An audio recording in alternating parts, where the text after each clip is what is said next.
ಇಲ್ಲಾಂದ್ರೆ ಹತ್ರ ಬನ್ನಿ, ಅವ್ರು ಹೇಳಿದಾರ. ಎಲ್ರಿಗೂ ನಮಸ್ಕಾರ. ಅದು ಹಾಕಪ್ಪ, ಇದೇನು ಗ್ರೀನ್ ಹಾಕ್ಬಿಟ್ಟೆ ನೀನು. ಇಲ್ಲಿ ನೋಡಿ, ಕರೆಕ್ಟಾಗಿ ಪ್ರೊಡ್ಯೂಸರ್ಗಳು ಎಷ್ಟು ಜನ ಇದ್ದಾರೆ ಇಲ್ಲಿ, ಅಷ್ಟು ಜನ ಪ್ರೊಡ್ಯೂಸರ್ಸ್ ಥರನೇ ಇದ್ದಾರೆ. ನಾನೊಬ್ಬ ಮಾತ್ರ ಗುರು ರಾಜ್ ಮೇಲೆ ಹಿಂಗೆ ಗುರು ಆಗ್ತಾ ಇದ್ದೆ ಇಡೀ ಸಿನಿಮಾ. ನಾನು ದಿಗಂತ್ ಹಿಂಗೆ ನನ್ನನ್ನೇನು ಮಾಡಿಬಿಟ್ಟಿದ್ದೀರ ನೋಡಿ. ಇವ್ರು ನೋಡಿ, ನನಗೊಂದು ಸಾಂಗ್ ಕೊಟ್ಟಿಲ್ಲ, ಏನೂ ಕೊಟ್ಟಿಲ್ಲ ದೇವರು. ಧನ್ಯ ಮಾತ್ರ ಮಧ್ಯ ಬಂದು ನನಗಾದ್ರೆ ಸಾಂಗ್ ಕೊಡಿ ಅಂತೇಳಿ ಕಿತ್ಕೊಂಡು. ಇವ್ರು ನೋಡಿ, ಈಗ ಮಾಡ್ತೀನಿ ಸರ್ ನಾನು, ನೀವು ಹೇಳ್ದಂಗೆ ಸಾಂಗು ನಿಮ್ಮ ಜೊತೆ ರೆಡಿ ಅಂತ ಹೇಳ್ತಿದ್ದಾರೆ ಅವರು. ಇವ್ರೊಂಥರ ಸಂಪತ್ತರ ಆಚೆನೇ ನಿಂತ್ಕೊಂಡು ಡೈರೆಕ್ಟ್ರನ್ನ ಹಿಂದೆಯಿಂದ ಡೈರೆಕ್ಟ್ ಮಾಡ್ತಿದ್ದವು ನಾವು. ಹಂಗೆ ಅವ್ರ ಎಕ್ಸ್ಪ್ರೆಷನ್ ಅದೇ ಇಲ್ಲ ಕಾಣಿಸ್ಬಿಡ್ತಲ್ಲ ನಿಮ್ಮ ಸಿನಿಮಾ ಜಡ್ಜ್ಮೆಂಟ್. ಈ ಜಡ್ಜ್ಮೆಂಟ್ ಅನ್ನೋದು it's the most important word of life.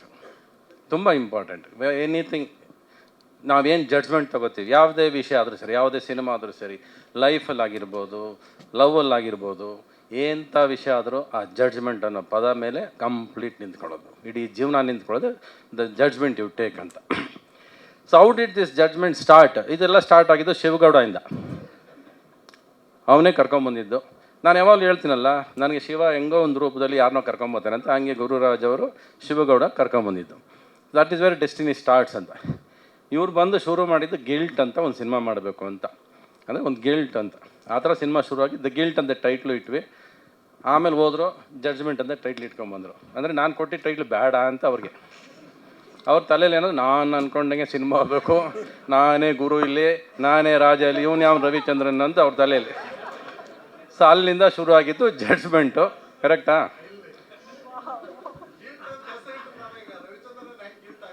ಕತೆ ಅದೇ ತಾನೆ ರೀ. ಸರಿ, ಓಕೆ, ಇವಾಗ ಜಡ್ಜ್ಮೆಂಟ್ ನಿಮ್ಮದೇ ತಾನೆ ಟೈಟ್ಲು. ಎದೆ ತಟ್ಕೊಂಡು ನಿಂತ್ಕೊಂಡು ನನ್ನದೇ ಟೈಟ್ಲು ಅಂತ ಹೇಳಿದ್ದೀರಾ ಅಲ್ವಾ? ನೀವೇ ಕಳಿಸಿದ್ದೀರಾ. ಬಟ್ ಜಡ್ಜ್ಮೆಂಟ್ ನಿಮ್ಮದು ಅಲ್ಲ, ಪುಟ್ಕೋಸಿ ನಮ್ಮದು ಅಲ್ಲ. ಆ ಜನ ಕೊಡೋ ಜಡ್ಜ್ಮೆಂಟೇ ಫೈನಲ್ಲು. ಕರೆಕ್ಟಾ? ನಮ್ಮದು ನಿಮ್ದು ಏನೂ ಜಡ್ಜ್ಮೆಂಟ್ ನಡೆಯಲ್ಲ. ಅವ್ನು ತೀರ್ಪು ಅವನೇನು ಕೊಡ್ತಾನೆ ಅದೇ ಜಡ್ಜ್ಮೆಂಟ್ ಆಗೋದು ಫೈನಲಾಗಿ. That is the most important. ಈಗೆಲ್ಲ ಇಲ್ಲಿರೋರೆಲ್ಲ ಹೇಳಿದ್ರು, ಎಲ್ಲರೂ ನನ್ನ ಕಂಡ್ರೆ ಖುಷಿ ಆಯಿತು ಅಂತ. ಅರೆ, ನನಗೂ ನಿಮ್ಮ ಜೊತೆ ಆ್ಯಕ್ಟ್ ಮಾಡೋಕ್ಕೆ ಅಷ್ಟೇ ಖುಷಿ ರೀ. ನಿಮ್ಗಳ ಜೊತೆ ನಿಮ್ಮನ್ನೆಲ್ಲ ಸಿನಿಮಾದಲ್ಲಿ ಈ ಥರ ಬಂದಾಗೆಲ್ಲ ನಮಗೂ ಖುಷಿ. ಇವ್ರನ್ನೆಲ್ಲ ಭೇಟಿ ಮಾಡಿರಲ್ಲ ನಾವು. ಯಾಕಂದ್ರೆ ನಮ್ಮನ್ನು ಸೈಡಲ್ಲಿ ತಳ್ಳಿಬಿಟ್ಟಿದ್ರು. ರವಿಚಂದ್ರನ್ ಅಂದರೆ ಭಯ, ರವಿಚಂದ್ರನ್ ಅಂದರೆ ಹಿಂಗೆ, ರವಿಚಂದ್ರನ್ ಹಂಗೆ ಎಲ್ಲ ಹೇಳಿ ಇವ್ರುಗಳಿಗೆಲ್ಲ ಇವ್ರದ್ದೇ ಒಂದು ಕಲ್ಪನೆ, ಇವರೇ ಒಂದು ಲೋಕದಲ್ಲಿದ್ದಾರೆ ಎಲ್ಲರೂ. ನಾನು ಸಿನಿಮಾದಲ್ಲಿ ಮೊದಲನೇ ದಿವಸದಿಂದ ಇವತ್ತವರೆಗೂ ಆ ಸಿನಿಮಾ ಕ್ಯಾಮ್ರಾ ಬಂದು ಮುಂದೆ ನಿಂತರೆ ಅದರಷ್ಟು ಪ್ರೀತಿಸೋದು ಯಾವುದೂ ಪ್ರೀತಿಸೋದಿಲ್ಲ ನಾನು. ಅಲ್ಲಿ ಯಾರು ಬಂದರೂ ಹಂಗೆ ಇರ್ತೀನಿ ನಾನು. ಏನು ಲೀಲಾಜಾಲವಾಗಿದ್ದೆ ಅಂದರೆ ಅವ್ರು ಕೊಡ್ತಿದ್ದ ಡೈಲಾಗ್ಗಳು ಹಂಗಿತ್ತು. ನಾನು ಬದಲಾಯಿಸಂಗಿರಲಿಲ್ಲ, ಬದಲಾಯಿಸಕ್ಕೆ ಬಿಡೋದಿಲ್ಲ. ಮುಚ್ಕೊಂಡು ಮಾತಾಡ್ರಿ ಇದನ್ನೇ ನನ್ನ ಹತ್ರ ಹಿಂದೆ ಕೂತ್ಕೊಂಡು ಅದನ್ನೇ ಮಾತಾಡೋಕ್ಕೆ ಹೇಳಯ್ಯ ಅಂತ ಹೇಳೋರು. ನನಗೆ ಹೆಂಗೆ ಅದು ಬರೋದಿಲ್ಲ ಬಾಯಲ್ಲಿ. ನನಗೆ ಹತ್ತತ್ರ ಅವ್ರು 108 ಕೇಸ್ ಹೇಳಿಸಿದ್ದಾರೆ ನನ್ನ ಕೈಲಿ. ಅವ್ರು ಹೇಳಿದ್ರಲ್ಲ, ಅವ್ರ ರೈಟ್ರು, ಅವ್ರ ಹೆಸರು ವಾಸುದೇವನ. ಅಯ್ಯೋ, ನನ್ನ ಜೀವನದಲ್ಲಿ ನಡೆದ್ರೆ 2 ಕೇಸೇ ನೆನಪಿಲ್ಲ ನನಗೆ. ಇವ್ರು ಯಾವ ಕೇಸ್ಗಳು ಡೆಲ್ಲಿಯಲ್ಲಿ ಅದು ನಡೀತಂತೆ. ಕೊನೆಗೆ ಜಡ್ಜ್ಗೂ ಹೇಳೋದು, ಕೇಳ್ರಿ ಜಡ್ಜ್ ಈ ಕೇಸ್ ತಗೊಳ್ರಿ, ರೆಫರ್ ಮಾಡಿರಿ ಅಂತ ಜಡ್ಜ್ಗಳಿಗೂ ಮುಗ್ದಾಕ್ಬಿಟ್ಟಿದ್ದೀನಿ ನಾನು ಸಿನಿಮಾದಲ್ಲಿ. ಆ ರೇಂಜ್ ಕೇಸ್ಗಳು. ಅಷ್ಟು ನಾಲೆಜಬಲ್ ಅವ್ರು, ಅಷ್ಟು ತಿಳ್ಕೊಂಡಿದ್ದಾರೆ, ಅಷ್ಟು ವಿಷಯನ ಹೇಳಿಸ್ಬೇಕು ಅನ್ನೋದು ಅವರಲ್ಲಿ ಒಂದು ಉದ್ದೇಶ. ಏನಂದರೆ ನೀವು ಹೇಳ್ಬೇಕು ಸರ್, ಈ ವಿಷಯಗಳು ನೀವು ಹೇಳಬೇಕು, ನಿಮ್ಮ ಬಾಯರ ಒಳ್ಳೆ ವಿಷಯಗಳು ಹೇಳಬೇಕು ಅನ್ನೋದೇ ನಮ್ಮ ಉದ್ದೇಶ ಅಂದರು. ಆಯಿತು, ನಾನು ನಿಮಗೆ ಅದನ್ನು ಹೇಳಿದ್ದೀನಿ ಅಂತ ಅನಿಸುತ್ತೆ, ನೀವು ಅಂದ್ಕೊಂಡ್ರೆ ತಲುಪಿದ್ದೀನಿ ಅಂತ ಅನಿಸುತ್ತೆ. So that is my job and I loved working with all you people. I am happy to be a part of this project. 1 ವರ್ಷ ತೊಗೊಂಡ್ರಿ ಅಲ್ವಾ? 1 ವರ್ಷ ನಮ್ಮಿಂದಲ್ಲ, ನಿಮ್ಮಿಂದ ಅಂತ ಹೇಳ್ಬಿಡಿ ಸ್ಟೇಜಲ್ಲಿ ಅಲ್ವಾ? ನೀವೇ ತೊಗೊಂಡಿದ್ದು, ನಿಮ್ಮದೇ ಜಡ್ಜ್ಮೆಂಟು, ಡಿಲೇ ನಿಮ್ಮದೇ, ಎಲ್ಲ ನಿಮ್ಮದೇ. ನಾವು ಬರೀ 30 ದಿವಸ ಆ್ಯಕ್ಟ್ ಮಾಡಿದ್ದೀವಿ, ನೀವು ಹೇಳಿದ ದಿವಸ ಬಂದಿದ್ದೀವಿ, ಹೋಗಿದ್ದೀವಿ. 12 ದಿವಸ ಕೋರ್ಟಲ್ಲೇ ಹುಚ್ಚಾಡಿದ್ದೀರ ನನ್ನ. ಕರೆಕ್ಟಾ? ಎಲ್ಲಿ ಬಿಡ್ರಿ ನನ್ನನ್ನು? ಒಂದೇ ಕೋರ್ಟು, ಒಂದೇ ಶರ್ಟ್, ಬಡ್ಜೆಟ್ ಉಳಿಸ್ಕೊಂಡ್ರಿ. ಎಷ್ಟು ಮೋಸ ಮಾಡಿದ್ರಿ, ಎಷ್ಟು ಸುಳ್ಳು ಹೇಳಿದ್ರಿ. ಒಂದು ಹಾಡು ಕೊಡ್ತೀನಿ ಅಂದ್ರಿ, ಕೊಡಲಿಲ್ಲ. ಮಾಡಿರೋ ಹಾಡನ್ನು ಕಿತ್ತಾಕ್ಬಿಟ್ರಿ.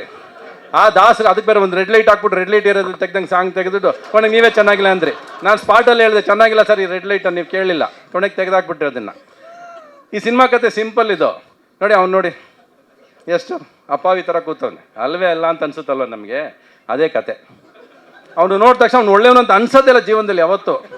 ಈ ನನ್ನ ಮಗ ಸರಿ ಇಲ್ವಲ್ಲ, ಇವನು ಏನೋ ಸರಿ ಇಲ್ಲ ಇವನಲ್ಲಿ ಅಂತ ಅನ್ನಿಸ್ತಾನೆ ಇರುತ್ತೆ. ಅದನ್ನೇ ತಗೊಳ್ಳೋ ಸಿನಿಮಾದಲ್ಲಿ ನಾನು ಅವನ್ನ ತೊಗೊಂಡೋಗಿ ಆಮೇಲೆ ಗೊತ್ತಾಗುತ್ತೆ ಇವ್ನು ಪಾಪ ಒಳ್ಳೆಯವನು ಅಂತ. ಆಮೇಲೆ ಬಿಡ್ಸೋಕೆ ಒದ್ದಾಡ್ತೀನಿ ಸಿನಿಮಾದಲ್ಲಿ. ಕರೆಕ್ಟಾ? ಹೇಳ್ಬೋದಾ ಕತೆ? ಸಾಕು, ಜಾಸ್ತಿ ಬೇಡ. ನೀವೇ ಎಷ್ಟು ಹೇಳಿದಿರಿ ನೀವು ಸಿನಿಮಾದಲ್ಲಿ? ಎಲ್ಲ ಕಡೆ ನೀವೇ ಕಾಲ ಮೇಲೆ ಕಾಲ ಹಾಕೊಂಡು ಕೂತಿದ್ರೆ, ಬಿಟ್ಟಿದ್ರೆ ನನ್ನ ಪಾತ್ರ ನೀವೇ ಮಾಡ್ತಿದ್ರಿ ಅಲ್ವಾ? ಆ ಮಧ್ಯದಲ್ಲಿ ಬೇರೆ ಏನೋ ಬಂದು ಏನೋ ಮಾಡಿ ಹಿಂಗಂದ್ರಿ. ಟಿ ವಿ ಪೂರ್ತಿ ಆ್ಯಂಕರ್ಸ್ಗಳ ಕೆಲಸನೇ ಇಲ್ವಲ್ರಿ, ಎಲ್ಲ ನೀವೇ ಮಾಡಿದ್ದೀರಾ ಅಲ್ವಾ? ಬನ್ನಿ, come sit here, start your interview. Chair ಕೊಡ್ರ, ಮೈ ಕೊಡ್ರ ಫಸ್ಟು. ನೀವು ಬೇಕಾಗಿ ಇಲ್ಲಿ ಮಾತ್ರ ಉಂಟಾಕಿ ಇಟ್ಕೊಂಡ್ರಿ.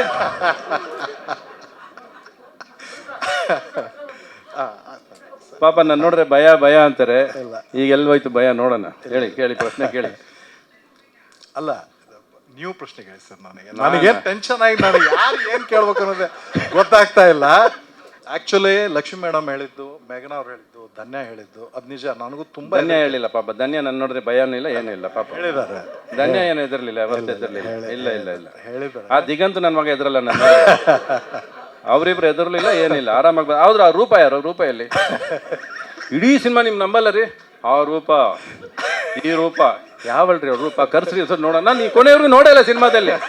ಇಡೀ ಕೇಸಲ್ಲಿ 1000 ಸರಿ ರೂಪ ರೂಪ ರೂಪ ಅಂತ ಹೇಳಿದ್ರು. ಕೊನೆಗೆ ಫೇಸ್ಬುಕ್ ಅಲ್ಲಿ ಇವ್ನು ಯಾರೋ ತೋರ್ಸಿದ್ರು ರೂಪ. ಓ, ಇವರೇ ರೂಪ ಅಂತ ಹೋಗಿ ಸುಮ್ಮನೆ ಆಗ್ಬಿಟ್ಟೆ ನಾನು.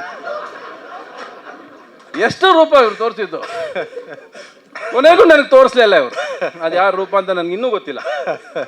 ಹಾ, ಹೇಳಿ.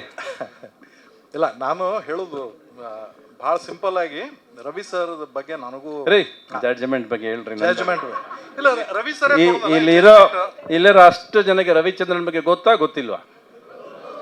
ಬಿಡ್ರಿ, ಮತ್ತೆ ನನ್ನ ಬಗ್ಗೆ ಎಷ್ಟು ಮಾತಾಡ.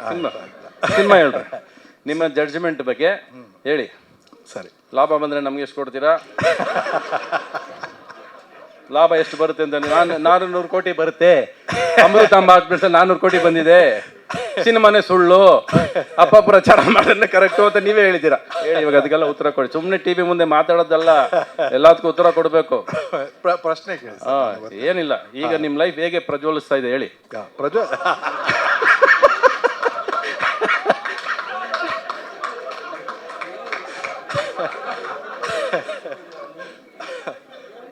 ಇದೇ ಥರಾನೇ ಇರ್ತಿತ್ತು ಶೂಟಿಂಗ್, ಇದೇ ಥರಾನೇ ಇರ್ತಿತ್ತು ಶೂಟಿಂಗ್, ಹಿಂಗೆ ಇರ್ತಿತ್ತು.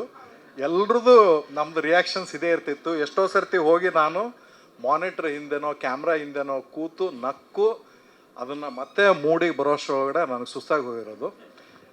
ಪ್ರಾಬ್ಲಮ್ ಆಗ್ತಿದ್ದು ಒಂದೇ, ಇವ್ರು ಕಟ್ಟಿ ಹೇಳ್ತಾನೆ ಇರಲಿ. ನನಗೆ ಡೈಲಾಗ್ ಮುಗಿದೋಯ್ತು, ಇವ್ರು ಕಟ್ಟಿ ಹೇಳಲ್ಲ. ಸೊ ಅಲ್ಲಿಂದ ಕಂಟಿನ್ಯೂಸ್ ನಂದೇ ಒಂದು ವರ್ಷ ಸ್ಟಾರ್ಟ್ ಆಗ್ಬಿಡೋದು. ಆ ಎದುರುಗಡೆ ಇರೋರು ಕಡ ಕಡ ಕಡ ಕಡ ಅಂತ ನಡ್ಬಿಡೋರು. ಗೊತ್ತಿಲ್ಲ ಏನು ಮಾಡಬೇಕು ಅಂತ. ಹೇಳ್ರಿ, ನೀವಾದ್ರೆ ಎತ್ತೇಳ್ರಿ, ಮೇಲೆ ಹೇಳ್ರಿ ಡೈಲಾಗ್.